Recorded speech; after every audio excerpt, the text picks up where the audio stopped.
KSAT 12. The Nightbeat starts right now. A basketball practice ends in chaos tonight. San Antonio police working a shooting investigation. Details from investigators coming up.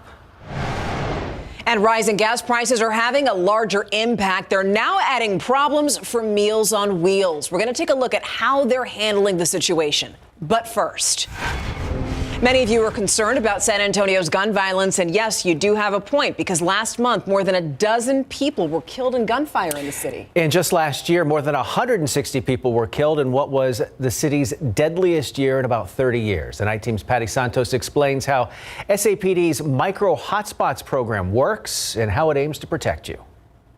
We've seen in this last couple of weeks that innocent bystanders are getting killed. That's the concern. In just the month of February alone, 17 people in San Antonio have died as a result of gun violence. My response to that is that it worries me too. I live in these neighborhoods. My family lives in these neighborhoods. San Antonio's public safety chair and councilwoman Melissa Cabello-Haverda says programs are underway right now to make streets safer. San Antonio police is targeting areas recently identified as hotspots for crime. Hotspots are defined as micro areas where more than 4 to 5 violent crimes have been committed in the last 6 months. According to police, there are 21 of these so-called hotspots in our city, places plagued by homicides and aggravated assaults. Police aren't saying where these places are since it's an undercover operation. It's not just policing. It could be policing plus these other interventions that are going to get us over the hump of this really bad crime wave we have right now. Liz Hanks with the Texas chapter of Moms Demand Action says it's going to take an all-hands-on-deck approach to fight crime. She says it starts with changing the attitude towards guns. We find that it's just become a very cavalier attitude now toward firearms, and that's how you end up with so many children being shot all around the state. Hanks is helping local grassroots organizations like Stand Up SA and Big Mama Safe House coordinate with other groups in the state. There is no one thing that's going to just eliminate gun violence anywhere. Patty Santos, KSAT 12 News. It is day 2 without natural gas for thousands of homes and businesses in Seguin and McQueeney, and restaurants in those areas are really feeling it. At Kirby's Corner today, the staff really couldn't do much else but clean. CenterPoint Energy said that another company's damaged pipeline is what caused these outages. More than 4,300 people lost their natural gas service yesterday, and the pipeline that was responsible for this is fixed, but work still needs to be done. CenterPoint says that most people should have their service restored by Friday, but they're telling people who are waiting that someone needs to be in their home when their crews arrive in order for the gas to get turned back on. Difficult situation there, and obviously it's, we're having another cool night. Yes, it is going to be another cold night. I don't expect anyone to touch the freezing mark overnight, but keep in mind we've got that widespread late season freeze coming up this weekend. Currently in Seguin it's 49, 46 New Braunfels, 51 Canyon Lake, 52 Port SA, zooming out a little bit wider, 45 in Victoria, 58 in Del Rio. Here's how I expect your temperatures to play out overnight. Upper 30s, low 40s for a lot of us, some mid 30s across the hill country, but again, no freeze tonight. Different story Friday night and Saturday night. We've got another strong cold front coming in Friday morning. I'll tell you all about it coming up in the full forecast. Thank you, Katie. The war in Ukraine is claiming more lives. It was supposed to be a day of temporary ceasefire in Mariupol. Instead, Russian warplanes hit a children's and maternity hospital there. Ukraine's president says some of the victims are children. He continues to beg NATO for that no-fly zone over Ukraine. But the U.S. is hesitant to make any move that could trigger a wider war with Russia. Meanwhile, there's new concern over the Russian-occupied Chernobyl nuclear power plant. Ukrainian officials warn there could be a radiation leak. Now, you look at all those images, just imagine how you'd feel if you had loved ones who were in that region. That's what one San Antonio family is going through. They were so desperate, in fact, that they took a flight to Europe to get their parents out of Ukraine. But they're telling us that getting their parents to safety is a lot harder than they thought. Вот так мы живем, идем наш с мамой бункер. This is the reality for people in Kyiv. A bunker lined with jars of food and a small place to sleep. Despite those conditions, Natalia Bryant says her parents were determined to stay. My father didn't want to leave his country. It's my house. It's fifth generation lives in this house. She and her husband, Tim Bryant, spent a week trying to convince her parents to cross into Poland before they finally agreed. And then they had another problem, making it through this long line of people in freezing temperatures. They were standing like 7 hours in a row, and it was really super fast, according to what I hear from other people. Some people standing there like 9, 16 hours, -4 on the street, people with kids, old people. They were standing there in the cold, and they were saying like, yes, this is hell, sucks. By then, Natalia and Tim were on a flight to Poland. Natalia's parents crossed the border with nothing but the clothes on their backs and a few bags. Now Tim and Natalia are trying to get them safely to San Antonio, even asking the U.S. Embassy for help. They basically say, okay, now we have to process the application. They said that process takes 2 to 3 months. In the meantime, Tim and Natalia are renting rooms and buying food for her parents, and they're trying to raise more funds. They're hoping people pressure lawmakers to send more help overseas. The biggest thing that we say is just, contact your representatives, contact your congressman. There needs to be something done. The Bryant family is also trying to help another San Antonio family reunite with a relative who escaped Ukraine.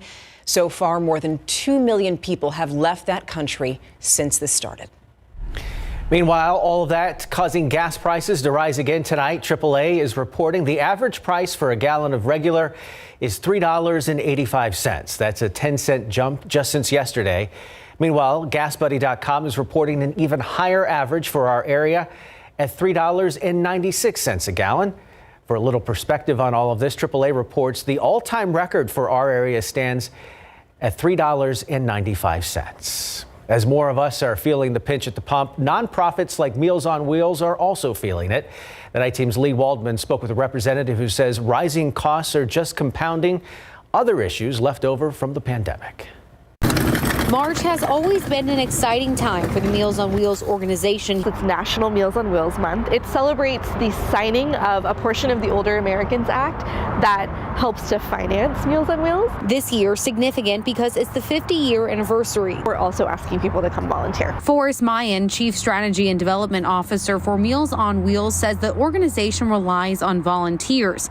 During the pandemic, many of them dropped off, so they've reduced the number of days they're delivering meals. We moved from serving our clients Monday through Friday every single day, seeing them, to only seeing them twice a week. 300 people a day are needed to deliver meals 5 days a week, but getting that many people ready to put their own money in the tank, that's another battle.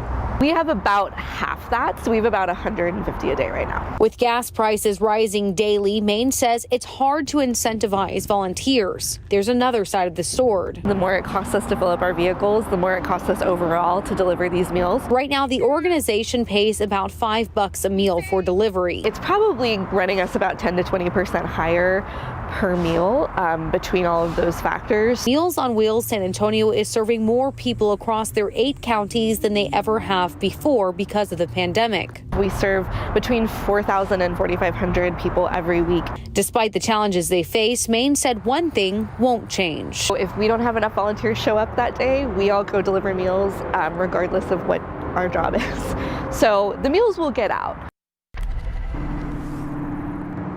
Mayan says businesses or other organizations can donate or they can volunteer to run one of the delivery sites for a day or two.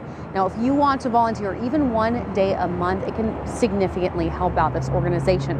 On our website, KSAT.com, we have a link where you can sign up. You just need to be 18 or older, have a valid driver's license, and be able to pass a background check. Live at Meals on Wheels, Lee Waldman, KSAT 12 News. Thank you, Lee. Still ahead on the Nightbeat. What was supposed to be a night of basketball practice ends in a shooting here in San Antonio. Officers now saying the team involved was from out of town. That story coming up. Also, this billboards causing controversy. The Bexar County Sheriff's Office says that there are 2 problems with the claims that you see on these signs. That story next on the Nightbeat. Billboards popping up around Bexar County causing some concern. The Union for Bexar County Sheriff's Deputies put them up to highlight what they say is a lack of patrols in certain areas. But Sheriff Javier Salazar says the claims ring untrue. The Night Team's John Paul Barajas looks into the controversy. Want to feel protected. One deputy for a whole area like that just seems well underserviced. You need more patrols in that area to help secure the citizens. These are the initial reactions of residents who are seeing 3 new billboards in parts of Bexar County for the first time. They read, only 1 deputy assigned to patrol all of Alamo Ranch, only 3 DWI deputies for all of Bexar County, and off 35 in O'Connor, one states, only 1 deputy assigned to this area at night. Educate the community about how short-staffed we are out in those areas, and hopefully it would start a firestorm to help us get more staffing. The signs were put up by the Deputy Sheriff's Association, what Association President Jeremy Payne calls education, others call misinformation. That is actually false. You know, aside from our patrol staffing, we also have various specialized units, our street crimes unit, our gang unit, our DWI traffic units are out and about. Our warrant teams are out and about. Our SCORE unit is out and about. Bexar County Sheriff Javier Salazar says there's actually 4 patrolling deputies for the Alamo Ranch area. He did confirm that currently there is only 3 designated DWI deputies in the county, but that all are trained to enforce DWI laws, and says the area near 35 in O'Connor is primarily patrolled by SAPD. He adds he's worried the billboards are also a dog whistle to criminals who might think the areas in question are easy targets. If they would like to assist with said recruiting efforts, maybe take the money that they're wasting on senseless billboards and help us with our recruitment efforts. Payne's response, hiring isn't the issue, retention is. The problem that we have at the sheriff's office is once they come work for the sheriff, they don't want to stay. And so I don't know why that is. Now, we asked the association president where he got the information for his billboards, but he told us that he could not reveal his sources at this time. Now, for the Bexar County Sheriff's Office, they say they've been retaining and hiring deputies in several different ways, one of which is getting rid of a prior requirement that stated new hires had to spend 2 years in the detention center side before being able to move over to patrol. They no longer have to do that. They can be hired and go straight to hitting the streets, but they do still need to have a peace officer's license. At the Bexar County Sheriff's Office, John Paul Barajas, KSAT 12 News. John Paul, thank you. And now for a look at some of the other big headlines tonight. A night of basketball practice ending in a shooting in San Antonio. This happened on the northwest side near 1604 and Houseman. The property belongs to Northside ISD, but the district confirms that none of its students were involved in this. San Antonio police say the boys basketball team that was involved came in from the Dallas area. Officers say that someone brought a gun onto their charter bus after practice. A woman who's a trainer with the team was shot in the ankle, and police are now trying to figure out who fired the gun. An organization providing services to trafficking victims is spreading awareness with a map. So if you see these are little hearts right here, and each one of them represents sex trafficking in this particular or in that particular zip code. Ransom Life says that the map is part of a new campaign, and they remind you that those crimes can stretch to every corner of San Antonio through social media. So if you suspect something like this, you should begin a conversation and ensure that whatever child you're talking to is in a safe place to speak. Traffickers usually keep children from reporting the crime, so really that's up to you. Tomorrow, San Antonio Water Systems, or SAWS, is going to enter Stage 1 watering restrictions. So if you plan to use an irrigation system, sprinkler, or a soaker hose, you should keep this in mind.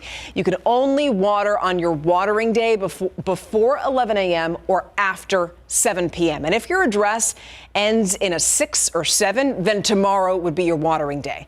Now, those of you planning to use a handheld hose can water it at any time, any day.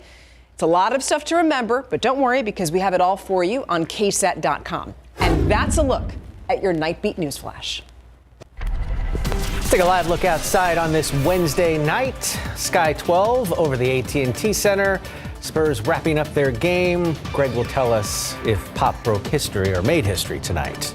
Meanwhile, 50 degrees right now, so we're in for another cool night. But Katie, tell us what else is in store. There's a lot in store. Where shall we begin? Yes, we've got the watering restrictions going into effect tomorrow due to a lack of rainfall. That's probably not a big surprise to a lot of people. We've got a warm day tomorrow, cold again Friday, then the widespread freeze this weekend.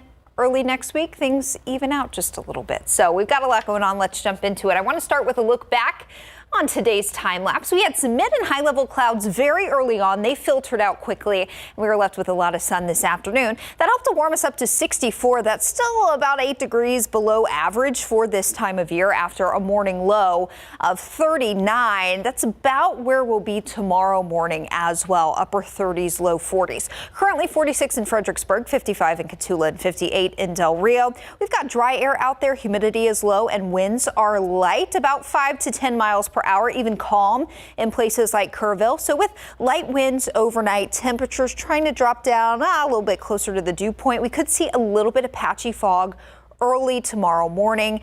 It's not going to last very long, and it will not be dense enough to cause any issues on the roads early in the morning. Nonetheless, can't be ruled out. By lunchtime, we're completely sunny, and we'll hold on to a lot of sun into tomorrow afternoon.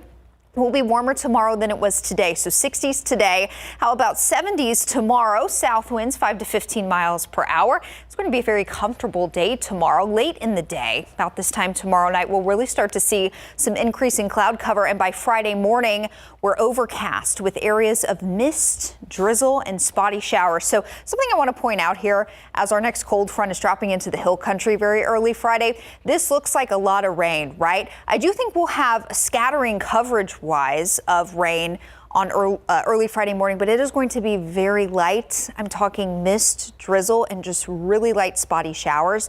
So it's not going to add up to much at all. And essentially, it's not going to help us out with our rainfall deficit or our drought. Nonetheless, damp at times early in the day Friday, 8 a.m. Front is moving out of the hill country, approaching the Highway 90 corridor. And we expect this gets to San Antonio between about 9 and 11 a.m. on Friday, so before lunchtime.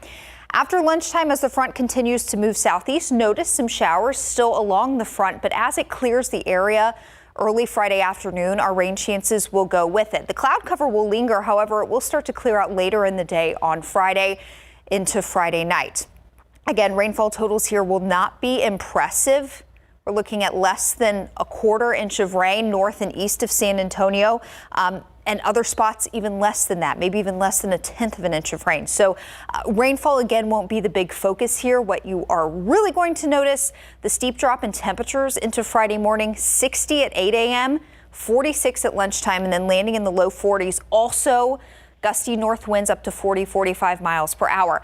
I mentioned that skies will clear Friday evening, Friday night. It's the clear skies, the drop in wind speeds that will help our temperatures to settle below freezing Friday night, Saturday morning. So a freeze for the entire area is forecast Friday night, Saturday morning. For the hill country, this is not uncommon. Your average last freeze date is March. For everyone else, this is kind of pushing it a little bit. For everyone else, the average last freeze is in February, but we have had a freeze here in the Alamo City as late as April. So we've got that coming this weekend. Next week looks a bit more even keel as far as the temperatures go. Okay, thank you. So, Greg, yeah, you just look very steely right now. Not too much emotion coming from you, I know. It will have to be. It wasn't Pop's night. It will have to be another night. Mm-hmm. And as I predicted in the media room tonight, it will fall on Saturday, even though they have a game on Friday. And why? Because it would be the least inconvenient for me. So when we come back, more about what happened tonight to wreck that chance. And also when we come back, has Jerry Jones been supporting a love child? Coming up.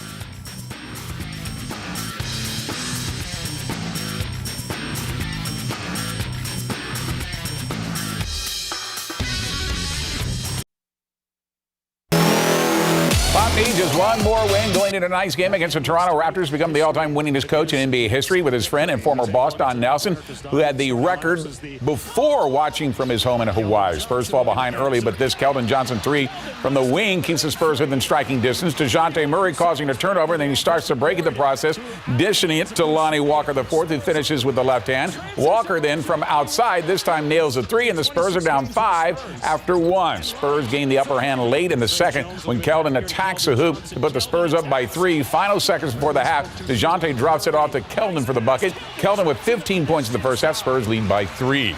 Spurs doing it on both ends here right now. Jakob Poeltl says, get that out of here. Murray is running the other way, finishes at the rim. Spurs up by 7, but the Raptors go on a 20-6 run. Precious Achiuwa knocks this 3 down, and the Raptors lead by 6. Spurs keep up the fight. Josh Richardson comes up with a big-time block down low. Spurs pushing it. Walker to Keldon for the baseline jam. Spurs down 7 going to the fourth, but the Spurs fell apart in the fourth period. Former Spur Thaddeus Young drills a 3 from the corner to push the Toronto lead up by 15. Keldon led everybody for the Spurs with 27, but the Raptors sweep the season series and they fall 119-104. I thought we played them well until we got that one stretch where in the third quarter they scored 9 in a row, and that really changed the game. Having DeJounte out for that period right after that didn't help, but they did a great job on the board. We turned it over too much, 22 points off turnovers, and they were tough to stop.